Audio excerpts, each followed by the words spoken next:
Hello again, fellow American citizens. On October 26th of last year, in a town hall meeting, Donald Trump mentioned that he started on his road to wealth with a small loan of $1 million from his father. This predictably raised the hackles of his detractors for a myriad of reasons, which are covered elsewhere in liberal-biased websites. He was never forthcoming about exactly when he received this loan. Some sources speculate, for simplicity's sake, that it was given to him on or around his graduation from college in 1968. At the time, he would have been about 22 years old, the approximate age of many of the millennials who are currently protesting his candidacy on college campuses across America. In other words, he was just an immature kid. And I mean that scientifically speaking. Most experts believe the human brain, specifically the prefrontal cortex, isn't fully developed until at least age 25. This region of the brain is primarily responsible for our executive functions, such as planning ahead, determining consequences, self-evaluation, and regulation of our emotions. Perhaps this, in part, helps to explain the behavior of some of these progressive adult college students. I literally am gonna die. I need an ambulance. Mark. Stop me! Oh, no. Oh, we should film it. Again, Trump received this $1 million at roughly the same age as these people. Honestly, taking inflation into account, in today's dollars, Trump's $1 million loan would have been about $6.8 million.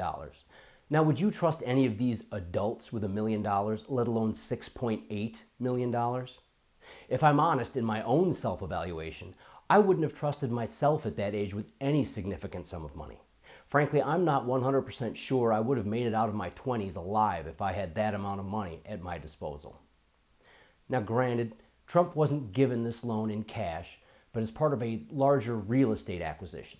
So he didn't actually have a briefcase full of $100 bills to do with as he pleased. It's still a hell of a lot of responsibility, and I doubt most any of us would have enjoyed the same long-term success as Donald Trump did with a loan of that magnitude at such a young age. Any common-sense thinking individual has to respect the self-discipline and determination that was required of him.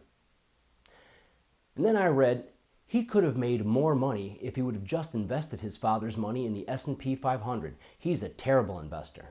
Really? Maybe the fact that he didn't do this shows that he's not only concerned with his own material wealth. Have you ever considered the possibility he was concerned for the future of his family? That building a literal empire could potentially provide for his progeny for generations to come? And look at his kids. They all seem like well-adjusted adults who adore their father. I'm positive that their well-being is a huge motivating factor in his success, and he's done an exemplary job. Not to mention, think of all the other families that his businesses have fed, clothed, sheltered, and provided for through the tens of thousands of jobs he's created. If he had just invested this money and spent his career finger painting, none of these jobs would even exist. Liberals whine about certain groups not getting a big enough piece of the pie. Trump's response? I'll make my own damn pie. That's the spirit of American business. Trump is a creator of a family, of jobs, of skyscrapers, of an empire.